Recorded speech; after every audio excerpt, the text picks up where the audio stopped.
किसान को धरती पुत्र भी कहा जाता है। अमीर हो या गरीब, राजा हो या उद्योगपति, सभी का जीवन किसान की मेहनत पर आश्रित है। किसान दिन रात गर्मी, बारिश, ठंड की परवाह किए बिना अपने खेतों में अपने श्रम से फसलें उगाता है और वही अनाज पूरे देश के लोगों की भूख को शांत करता है।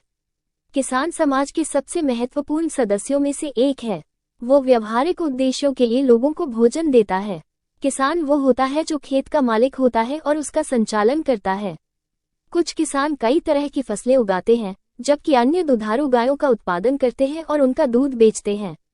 एक समय की बात है, पहाड़ियों और हरे भरे खेतों के बीच बसे एक अनोखे गांव में गोपी नाम का एक गरीब किसान रहता था। गोपी पूरे गांव में अपनी अटूट कार्य नीति और दयालु हृदय के लिए जाना जाता था। वो अपनी पत्नी सरिता और अपने 3 बच्चों सुरेश, नरेश और छोटी लवली के साथ एक साधारण झोपड़ी में रहता था। अपने सीमित संसाधनों के बावजूद वे एक खुश और संतुष्ट परिवार थे। गोपी के पास जमीन का एक छोटा सा टुकड़ा था जिस पर वो अथक परिश्रम करता था। उनके दिन सूर्योदय से पहले शुरू होते थे और सूर्य डूबने के काफी देर बाद समाप्त होते थे। उन्होंने दृढ़ संकल्प के साथ जमीन पर काम किया जो कभी नहीं डिगा। हालांकि उनकी कड़ी मेहनत के बावजूद उनके खेत से बमुश्किल ही इतनी उपज होती थी कि वे अपने परिवार का भरण पोषण कर सके और धनी जमींदार का कर्ज चुका सके।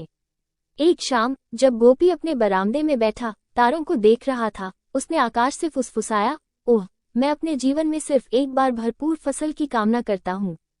इससे मेरे कंधों से बोझ उतरेगा और मेरे परिवार में खुशियाँ आएंगी।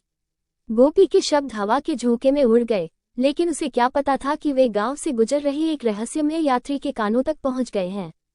इलियास के नाम से जाना जाने वाला यात्री बुद्धिमान आदमी जादुई शक्तियों का मालिक था। उसने गोपी की हार्दिक इच्छा सुनी थी और उसने गरीब किसान की मदद करने का फैसला किया। अगली सुबह जब गोपी अपने खेतों में मेहनत कर रहा था, उसने कुछ असामान्य देखा। उसकी फसलें आश्चर्यजनक दर से बढ़ती दिख रही थीं। उसके मक्के के डंठल आसमान तक पहुंच गए, उसके कद्दू फूलकर विशाल आकार के हो गए और उसके सेब के पेड़ों पर इतने मीठे फल लगे कि इसे केवल जादू ही कहा जा सकता है। गोपी इस अप्रत्याशित इनाम से आश्चर्यचकित और बहुत खुश था। ऐसा लगा मानो उसके खेतों को किसी चमत्कार ने छू लिया हो। गोपी की चमत्कारी फसल की बात तेजी से पूरे गांव में फैल गई और जल्द ही दूर दूर से लोग यह नजारा देखने के लिए आने लगे। गोपी का एक मामूली सा खेत आश्चर्य और प्रेरणा का स्थान बन गया। गांव समृद्ध हुआ और गोपी के परिवार ने पाया कि अब वे संघर्ष नहीं कर रहे हैं बल्कि आरामदायक जीवन का आनंद ले रहे हैं। हालांकि गोपी जितना अधिक सफल होता गया, वो अपनी साधारण जड़ों से उतना ही अधिक दूर होता गया। उसने अपनी नई मिली संपत्ति को अहंकार में लेना शुरू कर दिया। भौतिक संपत्ति प्राप्त करने और ग्रामीणों की प्रशंसा हासिल करने पर अधिक ध्यान केंद्रित करने लगा। उसने अपने खेतों की उपेक्षा करना शुरू कर दिया, यह विश्वास करते हुए कि वे अपने आप फलते फूलते रहेंगे। एक दिन जब गोपी अपने आलीशान घर में आराम कर रहा था, बढ़िया शराब पी रहा था, उसे एक आगंतुक मिला। यह इलियास नाम का यात्री था जिसने उसे ये चमत्कार दिया था। इलियास ने अपनी आंखों में उदासी के भाव के साथ गोपी की ओर देखा। गोपी, इलियास ने कहा, मैं देख रहा हूं कि तुम अपने भाग्य का सही मूल्य भूल गए हो। गोपी, जो घमंडी और अभिमानी हो गया था, ने उत्तर दिया, मुझे अपने खेतों के बारे में चिंता क्यों करनी चाहिए जब वे अंतहीन प्रचुरता से धन्य हैं। मैं अब गांव का सबसे धनी आदमी हूं और मुझे पहले की तरह काम करने की कोई जरूरत नहीं है।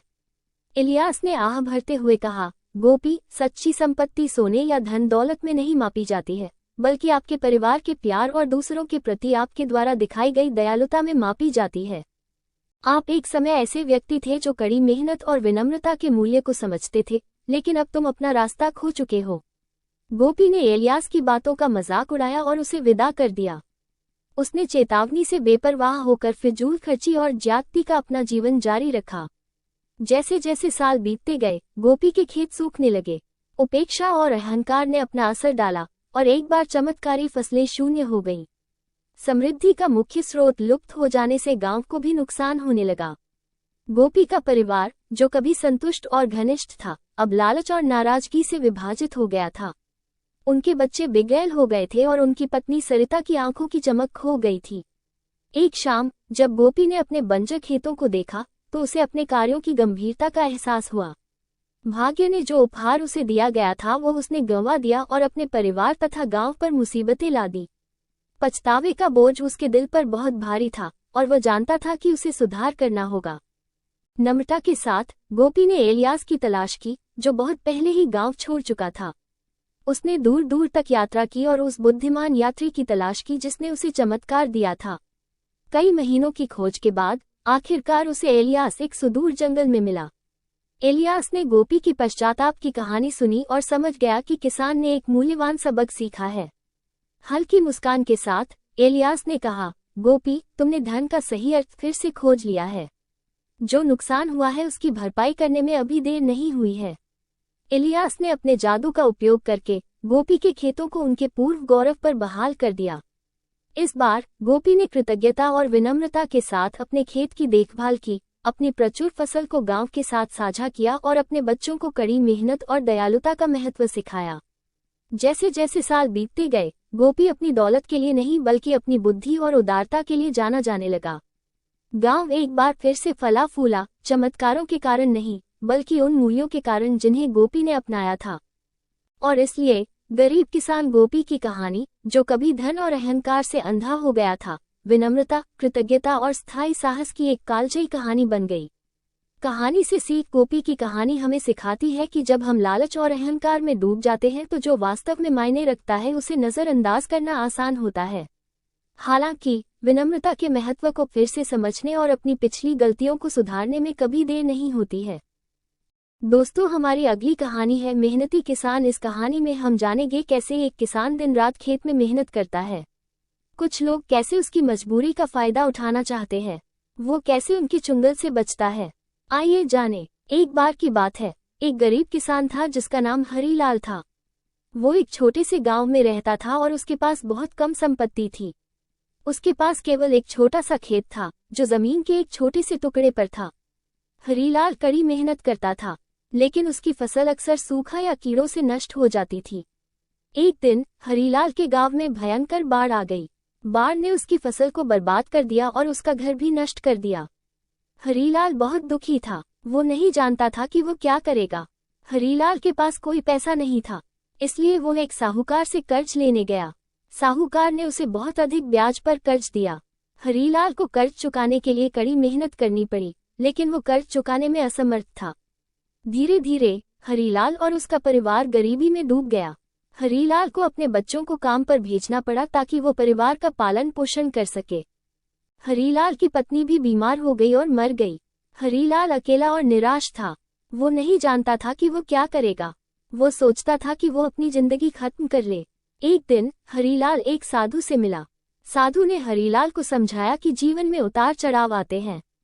उन्होंने हरीलाल को धैर्य रखने और संघर्ष जारी रखने के लिए कहा।